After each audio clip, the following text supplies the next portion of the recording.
I found out that the girl I lived with for 2 years had actually been with another man the whole time and planned to move in with him later. Now she is on the street and begs me for help. So here I am, 32 years old, sitting in my apartment that suddenly feels way too quiet, trying to make sense of what just happened to my life. My name's Eric, and I guess I should start from the beginning, because this whole mess is something I never saw coming. 2 years. 2 whole years I spent with Sarah, thinking we were building something real together. Looking back now, I could see the signs were their way before everything exploded. But you know how it is when you're in love, or at least think you are. You make excuses for things that should have been massive red flags. You tell yourself you're being paranoid, that you're overthinking everything, that this person you care about couldn't possibly be doing what your gut is screaming they're doing. It started with little things that didn't seem like much at the time. Sarah began putting her phone face down whenever we were together. Now, I'm not one of those controlling guys who thinks he needs to know every text his girlfriend gets. But come on. When someone goes from casually scrolling through Instagram while you're watching Netflix together to treating their phone like it contains nuclear launch codes, you notice. And when I joke about it, asking if she was planning some surprise party for me, she'd get this weird defensive tone and say I was being possessive. Then came the mysterious phone calls. She'd be sitting right next to me on the couch, and her phone would ring. She'd glance at it, and I swear I could see her whole body tense up. Instead of answering like a normal person, she'd jump up and say she needed some fresh air, then step out onto the balcony or into the other room. Through the glass door, I could see her pacing, speaking in hushed tones, occasionally looking back toward the apartment like she was making sure I wasn't listening. The explanations were getting weirder, too. It was always her sister having some crisis, or her mom needing relationship advice, or her co-worker dealing with drama at their job. But here's the thing. I'd met Sarah's family. Her sister lived 3 states away and barely talked to anyone. Her mom was one of those super independent women who'd rather eat glass than ask for advice. And the co-worker excuse fell apart when we ran into said co-worker at Target, and she mentioned how she never really talked to Sarah outside of work. But the night everything changed was about 3 weeks ago. We were driving back from dinner at this Italian place downtown. Nothing fancy, just one of those family-owned spots where they know your order after you've been there twice. Sarah had been quiet all evening, constantly checking her phone under the table when she thought I wasn't looking. The drive home was tense, with her giving me one-word answers and staring out the passenger window like she was planning an escape route. We were stopped at a red light on 5th Street when her phone rang. The ringtone was different, not her usual notification sound, but something she clearly set for a specific contact. Her hands actually shook as she grabbed the phone, and before I could even process what was happening, she answered it. What I heard next made my blood turn to ice water. She cupped her hand around the phone. Thinking she was being quiet, but in the enclosed space of my Honda Civic, I caught every single word. Her voice was soft, almost intimate in a way that made my stomach drop. She was saying things like, "I'll be there soon.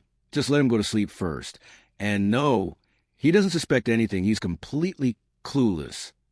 The light turned green, but I felt like I was moving through quicksand. My hands gripped the steering wheel so tight my knuckles went white. Every rational part of my brain was screaming that I was probably misunderstanding, that there had to be some innocent explanation. But my gut knew better. My gut was telling me that the woman I'd been planning a future with was talking to someone else like I was just an obstacle in their way. When she hung up, the car was so quiet you could hear the air freshener swaying from the rear view mirror. I waited a beat, trying to keep my voice steady, then asked who had called. The way she snapped at me told me everything I needed to know. Her voice went sharp and defensive, like I just accused her of something terrible, instead of asking a simple question about a phone call I'd literally just witnessed. She told me it was her friend Jessica having boy problems, and that I needed to stop being so paranoid and controlling. But Jessica was married with 2 kids and had been with the same guy since college. Plus, I'd never heard Sarah talk to Jessica with that tone of voice before, all breathy and secretive like they were sharing the world's biggest secret. The rest of the drive home was torture. Sarah went back to staring out the window, but now I could see her reflection in the glass, and she had this little smile playing at the corners of her mouth. Not the kind of smile you get from helping a friend with relationship problems. This was the smile of someone who was thinking about something or someone that made them happy in a way that clearly had nothing to do with the guy driving the car. That night, I lay in bed staring at the ceiling while Sarah slept peacefully beside me, or at least pretended to sleep.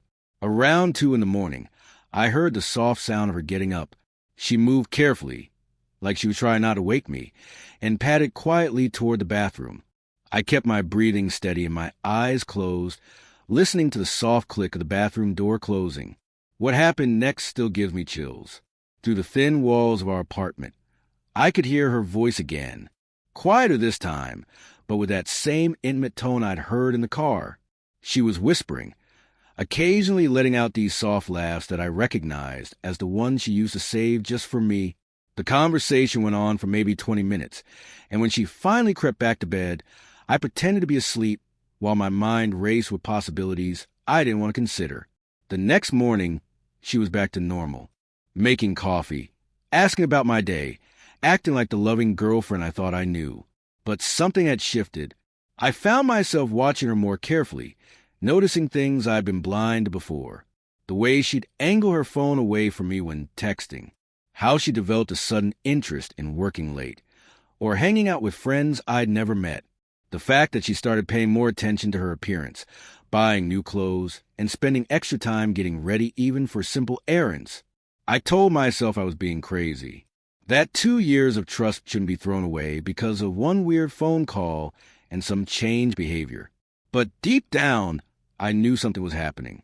Something that was going to change everything between us. I just didn't know how bad it was going to get, or how much worse I was about to make it by deciding to find out the truth. Little did I know that fate was about to hand me the answers I was looking for, along with evidence I never wanted to see. Sometimes the universe has a twisted sense of humor about timing. 3 days after that car ride from hell, fate decided to hand me exactly what I've been both desperately wanting and absolutely dreading to find. The truth has a way of showing up when you least expect it, and man, did it come knocking hard. It was a Tuesday morning, and Sarah had one of her early shifts at the marketing firm downtown. She'd been working there for about 8 months, always complaining about her boss and the long hours. But lately she seemed almost eager to get to work. That should have been another red flag, but I was still trying to convince myself I was just being paranoid. She was rushing around the apartment, grabbing her coffee mug and laptop bag, when she realized she'd forgotten to charge her phone overnight. This was unusual because Sarah was one of those people who treated her phone like a life support system. She never let it die, never left home without it fully charged. But there she was, plugging into the charger by the kitchen counter and muttering about how she'd have to leave behind. The panic in her eyes was unmistakable. She kept glancing at the phone like it was a ticking bomb, then looking at the clock on the microwave. Finally, she grabbed her old tablet from the junk drawer, the one she usually used for Netflix in bed, and stuffed it into her purse. She kissed me goodbye, but it felt mechanical, like muscle memory rather than affection. About 20 minutes after she left, I was getting ready for my own day when I heard her laptop chiming from the bedroom. She left it open on the bed, probably planning to grab it after her phone charged. The sound was persistent, one of those video call notifications that keeps going until you answer or decline. Now, I want to be clear about something. I'm not proud of what I did next. But when you've been losing sleep for weeks, wondering if the person you love is lying to your face every single day, and then the universe literally hands you a ringing laptop with their Skype account logged in, well, let's just say my curiosity won over my conscience. I walked over to the laptop, and the screen was showing an incoming video call from someone named M_Johnson47. The profile picture was just a generic avatar, but something about that username made my stomach churn. I stood there for maybe 10 seconds, just staring at the ringing notification, knowing that answering it would probably change everything. But I had to know. I clicked accept. The face that appeared on screen was not what I expected. Mid-30s guy, decent looking, sitting in what looked like a hotel room. Behind him, I could see one of those generic landscape paintings that every Marriott in America has hanging on their walls. He was smiling, clearly expecting to see Sarah, And when my face appeared instead, his expression went through about 5 different emotions in 2 seconds. The guy recovered faster than I would have. Instead of hanging up immediately, he actually tried to play it cool, asking if Sarah was around. His voice had this casual tone, like we were old buddies, and this was completely normal. That's when I knew this wasn't some random stranger Sarah had accidentally connected with online. This was someone who knew her well enough to expect regular video calls. I kept my voice steady and told him Sarah had left for work but forgot her laptop. Then I did something that probably makes me a terrible person. I lied. I told him I was her roommate and that she'd mentioned expecting an important call about a work project. The guy bought it, probably because he was caught off guard and wasn't thinking clearly. What happened next still makes my hands shake when I think about it. This dude, Mike, as he introduced himself, started talking about Sarah like they'd been together for months. He mentioned inside jokes, referenced conversations they'd had about her living situation, and even asked when she was finally going to dump the deadweight and move out here to Denver. Denver. The pieces were starting to fall into place. Sarah had been talking about a business conference in Denver that her company might send her to. She brought it up several times over the past month, always with this excited tone that seemed disproportionate to a work trip. Now I was wondering if there ever was a conference or if she'd been planning something entirely different. I managed to keep the conversation going for about 5 more minutes, playing the clueless roommate role, while Mike unknowingly gave me a detailed breakdown of my girlfriend's double life. Apparently, they'd met in some online gaming community 6 months ago. Sarah had told him she was stuck in a bad relationship with a guy who was holding her back financially and emotionally. She'd painted me as some kind of controlling loser who monitored her every move and made her miserable. The worst part was how excited Mike was about their future plans. He talked about the apartment he'd been looking at for them in Denver, how his company could probably get her a job, and how he couldn't wait for her to finally be free. This wasn't just some casual online flirtation. They were planning a whole life together, and I was apparently just the annoying obstacle they had to work around.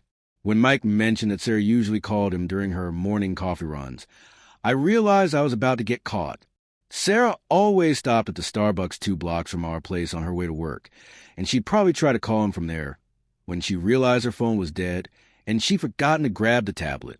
I quickly made up some excuse about needing to head to class and ended the call. But before I did, Mike asked me to tell Sarah that he'd gotten the flight information she requested and that everything was set for next weekend. My blood ran cold. Next weekend was supposed to be our 2-year anniversary. Sarah and I had reservations at this nice restaurant downtown, and I'd been planning to give her a promise ring I'd been saving up for. After the call ended, I just sat there staring at the laptop screen, trying to process everything I just learned. 6 months. Sarah had been building a relationship with this guy for 6 months, which meant it started right around the time she began acting weird. All those mysterious phone calls, the sudden interest in working late, the way she'd been treating her phone like classified information, it all made perfect sense now. But what really got to me was how detailed their plans were. This wasn't some fantasy relationship or emotional affair that might never go anywhere. They had timelines, logistics, backup plans. Sarah had essentially been living a double life, maintaining our relationship while actively working toward leaving me for someone else. I closed the laptop and walked around the apartment, seeing everything differently now. The new clothes she bought weren't for me or even for herself. They were for Mike. The extra time she'd been spending on her appearance, the gym membership she'd suddenly gotten interested in, even the way she'd been redecorating our bedroom with things that seemed more like her style than ours. She'd been preparing to become someone else's girlfriend while still sleeping in my bed every night. The thing that really messed with my head was how normal everything had seemed on the surface. We still had dinner together most nights, still watched our shows, still made plans for the future. But now I realized that every time she agreed to something more than a few weeks out, she probably knew she wouldn't be around to follow through. I spent the rest of the day in a weird emotional fog, going through the motions of work and normal life, while my brain processed this new reality. Part of me wanted to confront Sarah immediately, to demand explanations and have some big dramatic showdown. But another part of me, The part that was probably still in shock wanted to pretend this never happened and see if I could somehow fix whatever was broken between us. By the time Sarah got home that evening, I'd made a decision.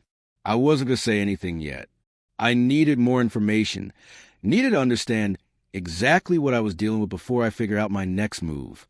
She came through the door with her usual end-of-workday energy, complaining about traffic and asking what I wanted for dinner like nothing had changed. Watching her perform this normal girlfriend routine, while knowing what I knew felt surreal. When she asked if anyone had called or if anything interesting had happened during my day, I just shrugged and said it had been pretty quiet. The lie came surprisingly easily, and I realized that if she could spend months deceiving me, I could certainly manage a few days of keeping my mouth shut while I figured out what to do next. That night, as she curled up next to me in bed and told me about her day at work, I found myself studying her face in the dark, wondering how many of the stories she just told me were complete fiction. The woman lying beside me had become a complete stranger, and the worst part was that she had no idea I knew. The next 3 days were like living in some twisted reality TV show where only I knew the cameras were rolling. I became a master of acting normal while internally planning my next moves. Sarah had no clue that her entire secret had been blown wide open, and watching her maintain her lies while I sat on this nuclear information was both fascinating and torturous. I started paying attention to details I'd been blind to before. When she said she was working late, I casually asked what project she was working on. Her answers became increasingly vague and contradictory. When she claimed her phone battery was dying and she needed to charge in the other room, I'd noticed it was actually at 60%. The lies were everywhere once you knew what to look for. But the breaking point came on Friday night. Sarah announced she needed to run some errands on Saturday morning and probably wouldn't be back until afternoon. She mentioned something about helping her mom with some home improvement project. But her mom had hip surgery 2 months ago and could barely walk to the mailbox, let alone tackle home improvements. I knew this was probably her chance to call Mike and finalize whatever plans they had for our anniversary weekend. The thought of her coordinating her escape plan while pretending to help her disabled mother made me sick to my stomach. That's when I decided I was done playing games. Saturday morning, she left around 9 with her gym bag and that fake bright smile she'd been using lately. I waited about an hour, then decided to take a drive. I didn't have a specific plan, but I found myself heading toward the coffee shop where she always went for her secret phone calls. Sure enough, there was her car in the parking lot. Through the window, I could see her sitting in the corner booth, laptop open, talking animatedly to the screen. Even from outside, I could see how different her body language was. She was leaning forward, playing with her hair, using hand gestures, all the things she used to do when we first started dating, and she was trying to impress me. I sat in my car for about 20 minutes, just watching her perform this relationship for someone else. The woman in that coffee shop looked happier and more engaged than I'd seen her in months. That hurt more than anything else, knowing that she was capable of that kind of joy, just not with me. When she finally closed the laptop and started packing up, I drove home fast enough to beat her there. I was sitting on the couch watching ESPN when she walked in, and she launched into some elaborate story about how exhausting it had been helping her mom organize the garage. The details were impressive. She'd really thought this through, but I just nodded and asked if she wanted lunch. That's when she made the mistake that ended everything. While she was in the shower, her phone buzzed with a text message. Normally, I wouldn't have looked, but after everything I discovered, I figured I deserved to know what I was dealing with. The message was from Mike, and it was short but devastating. Can't wait to finally hold you tomorrow night. This sneaking around is killing me. Tomorrow night. Our anniversary dinner was tomorrow night. She was literally planning to stand me up at the restaurant where I was going to give her a promise ring, so she could be with this guy instead. The level of cruelty was breathtaking. When she came out of the bathroom, I was sitting on the edge of the bed, holding her phone. The look on her face went through several stages: confusion, panic, anger, then back to panic. She tried to grab the phone, but I held it away from her. The confrontation that followed was unlike anything I'd ever experienced. Sarah went full nuclear, screaming about invasion of privacy and how I was a controlling psycho who drove her away. She claimed Mike was just a friend, then switched to saying I'd forced her to seek emotional support elsewhere. When I mentioned the Denver apartment and their anniversary weekend plans, she went completely silent for about 10 seconds. Then the gaslighting started in earnest. Suddenly, our entire relationship history was being rewritten in real time. According to Sarah's new version of events, I'd been emotionally distant for months, never paid attention to her needs, and made her feel trapped and unappreciated. Mike had simply shown her what it felt like to be valued by someone who actually cared about her future. The most infuriating part was how she kept trying to make me the villain in her story. She claimed I had been suspicious and paranoid, which had driven her to hide innocent conversations that I would have blown out of proportion.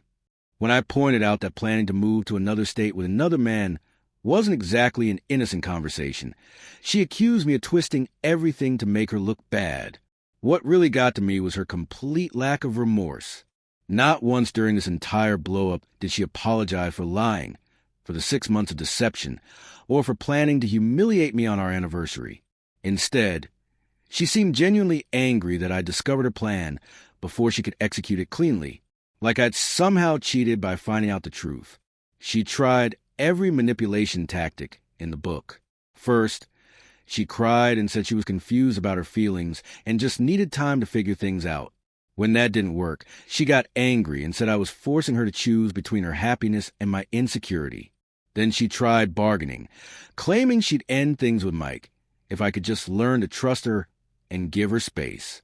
But the moment that really sealed the deal for me was when she said, with complete seriousness, that maybe this was all for the best because now we could have an honest conversation about what wasn't working in our relationship. The audacity of suggesting that her 6-month affair was actually a good thing that would help us communicate better was beyond anything I could have imagined. I told her she had until Sunday night to figure out where she was going because she wasn't staying in my apartment anymore. That's when the real panic set in. Apparently, Mike's Denver offer wasn't quite as solid as she'd been pretending, and she suddenly realized she might end up with nowhere to go and no one to take care of her. The begging phase was almost worse than the anger. She promised to block Mike, delete all her social media, even quit her job if that's what it took to rebuild my trust. She swore the Denver thing was just a fantasy, and she never actually intended to go through with it. But I'd heard Mike talking about flight confirmations and apartment deposits. This wasn't some casual emotional affair. It was a detailed exit strategy. What really struck me during this whole confrontation was how quickly Sarah's entire personality seemed to change. The sweet, somewhat insecure girl I'd fallen in love with was suddenly this calculating person who could lie effortlessly and manipulate emotions like a professional. It made me wonder how much of our entire relationship had been genuine versus performed. By Sunday morning, the apartment felt like a war zone. Sarah had oscillated between rage, desperation, and attempt at seduction, trying everything in her arsenal to change my mind. She'd even tried to get me to call Mike myself so we could talk it out like adults, and I could see that he wasn't a threat to our relationship. The delusion was staggering. But what finally convinced me I was making the right decision was a text I saw her send to Mike when she thought I wasn't looking. She told him the situation was more complicated than expected, but she was working on a solution and would update him soon. Even in the middle of supposedly fighting for our relationship, she was still coordinating with this other guy. That evening, I helped her pack her stuff into her car. The whole process was surreal. 2 years of shared life being divided up into boxes, while we both pretended this was temporary. She kept saying she'd find a place to stay for a few weeks while we figured things out, but we both knew she was probably driving straight to the airport for that Denver flight. As she loaded the last box into her trunk, Sarah made one final attempt to change my mind. She said she realized now how much she'd hurt me and how stupid she'd been to risk what we had for some online fantasy. She claimed Mike had manipulated her into thinking I didn't care about her, and she could see now that she'd been wrong about everything. But then her phone buzzed, and I saw her quickly glance at it. Even in this moment, supposedly the most important conversation of our relationship, she couldn't resist checking to see if it was him. That tiny gesture told me everything I needed to know about where her priorities really were. I closed the door behind her and didn't look back as she drove away. The apartment felt different after Sarah left. Not empty exactly, but cleaner somehow, like a fog had lifted. I spent that first night alone just walking around, noticing how much of our shared space had actually been shaped by her deception. The new decorations that I thought were for us, the clothes she left behind that I'd never seen her wear, even the way she'd rearranged the furniture. It all made sense now. But I wasn't done with the situation yet. Call it petty, call it vindictive. But after 6 months of being played for a fool, I felt like Sarah deserved to face some consequences for her actions. The problem was figuring out what kind of consequences would actually matter to someone who clearly had no problem lying to people who loved her. The answer came to me Tuesday morning when I got a call from her mom, asking if Sarah was okay because she hadn't heard from her since the weekend. Apparently, Sarah had been telling her family the same kinds of lies she'd been telling me, saying everything was fine, we were happy, even mentioning our anniversary dinner plans that she'd already decided to skip. That conversation made me realize that Sarah's deception wasn't just about me. She'd been lying to everyone, her family, probably her friends, definitely her co-workers, if she'd been using work as cover for her calls with Mike. She'd built this entire false life, and now she was about to disappear into a new one, without anyone knowing what had really happened. I decided that the people who cared about Sarah deserved to know the truth, not in a vindictive way, but because they were probably worried about her sudden departure and had the right to understand what was really going on. Plus, I was curious to see if this pattern of deception extended beyond our relationship, so I started making some calls. First, I reached out to her sister in Portland, who Sarah claimed she barely talked to. Turns out, they actually spoke every week, and Sarah had been feeding her elaborate stories about how happy she was, how well things were going with her job, and how she was thinking about moving somewhere new for better opportunities. Sound familiar?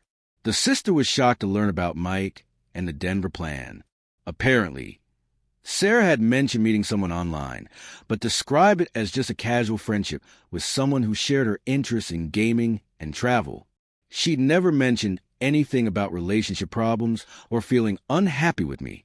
In fact, she'd been telling her sister that we were talking about getting engaged soon. That revelation hit me like a truck. Even while planning her escape with Mike, Sarah had been telling her family that our relationship was moving toward marriage. The level of compartmentalization was insane. How do you tell one person you're miserable and planning to leave while telling another person you might be getting engaged? The mental gymnastics required for that kind of deception were impressive in the worst possible way. Next, I called her best friend from college, who I'd met several times and always seemed to like me. This conversation was even more revealing. According to Jessica, Sarah had been complaining about me for months, saying I was clingy, controlling, and holding her back from pursuing better opportunities. But get this. She'd also been asking Jessica for advice about engagement rings and talking about our future together. Jessica was completely confused by the timeline I gave her about the Mike situation. She'd been under the impression that Sarah's complaints about me were just normal relationship venting, not signs that she was actively planning to leave. The fact that Sarah had been simultaneously bad-mouthing me and planning our future was apparently news to everyone who knew her. But the most interesting conversation was with her co-worker Emma, who she'd been using as an alibi for some of her secretive behavior. Emma had no idea she was being used as cover for Sarah's calls with Mike. In fact, when Sarah claimed to be working late on project with Emma, Emma was usually home by 6 and had no idea what project Sarah was referring to. Emma also mentioned something that made my blood boil. Apparently, Sarah had been telling people at work that she was having relationship problems and might need to make some big changes soon. She'd even asked about job opportunities in other cities, specifically mentioning Denver as a place she was considering for a fresh start. The picture that emerged from these conversations was of someone who was incredibly skilled at telling people exactly what they wanted to hear while keeping everyone in separate boxes, so they couldn't compare stories. Sarah wasn't just lying to me. She was running elaborate cons on everyone in her life, crafting different versions of reality for different audiences. But here's where it gets interesting. After I talked to her sister and Jessica, they started comparing notes with each other. Suddenly, all these inconsistent stories Sarah had been telling were being cross-referenced, and the people who cared about her were realizing they'd been manipulated too. Her family started reaching out to her, asking direct questions about what was really going on. Meanwhile, I was curious about how things were going with Mike in Denver. I'd been half expecting to see social media posts of them together, or at least some indication that her grand plan had worked out. Instead, there was radio silence on all her accounts. No updates, no location tags, nothing that suggested she was living her best life in Colorado. So I did something that probably makes me a terrible person, but I was beyond caring about taking a high road at this point. I created a fake social media account and started following some of Mike's friends and co-workers, just to see if there was any mention of his new girlfriend from back east. What I found was fascinating. About a week after Sarah left, Mike posted something about how some people aren't who they pretend to be online, and how he'd learned an important lesson about long-distance relationships. There were no pictures of them together, no mentions of Sarah, nothing that suggested she'd successfully made the transition to her new life. Digging a little deeper through his friends' posts, I found some context. Apparently, when Sarah showed up in Denver, she didn't quite match the version of herself she'd been presenting during their video calls. One of Mike's friends had posted something about how his online girlfriend turned out to be a lot more complicated than advertised, and how Mike was back to being single and loving it. The pieces started falling into place when Sarah's sister called me back a few days later. Turns out, Sarah had reached out to her from Denver, crying and saying she'd made a terrible mistake. According to Sarah's latest version of events, she'd been confused and overwhelmed, and Mike had taken advantage of her emotional state to convince her to leave everything behind for him. But when she got to Denver, Mike's enthusiasm for their relationship apparently cooled significantly. The apartment he'd been looking at turned out to be just a regular rental he was considering anyway. The job opportunities at his company were actually just general openings that anyone could apply for, not the guaranteed position he'd implied. Most importantly, his feelings for her seemed to be based more on fantasy than reality. Sarah was now stranded in Denver with limited money, no job prospects, and nowhere to live except a cheap motel. Mike had essentially ghosted her after the first few days, probably realizing that a real relationship was a lot more complicated than their online fantasy had been. The fairy tale she'd burned down her entire life to pursue had turned out to be complete fiction. Her sister asked if I would consider taking Sarah back, saying she'd learned her lesson and realized what she'd thrown away. The request was so absurd I almost laughed. This woman had spent 6 months systematically deceiving everyone who cared about her, had planned to humiliate me on our anniversary, and had only reached out to her family when her backup plan fell apart. I told her sister that Sarah was an adult who'd made her choices and would have to live with the consequences. I wasn't interested in being anyone's safety net after they'd finished exploring their other options. If she wanted to come back home, she could figure that out herself, but it wouldn't be with me and it wouldn't be in my apartment. The conversation with her sister was the last time I heard anything directly about Sarah's situation, but through mutual friends and social media glimpses, I gathered that she eventually made it back to our city and moved in with her parents while she tried to rebuild her life. Apparently, the experience had been humbling enough that she'd stopped trying to contact me directly. Looking back on this whole situation, I realized that my revenge hadn't been anything I actively did to hurt Sarah. It had just been refusing to enable her deception and letting the natural consequences of her actions play out. When people lie to everyone around them, eventually those lies collapse under their own weight. The real revenge was simply stepping back and letting Sarah face the reality of the choices she'd made, without having me there to cushion the impact or provide a backup plan when things didn't work out the way she'd fantasized.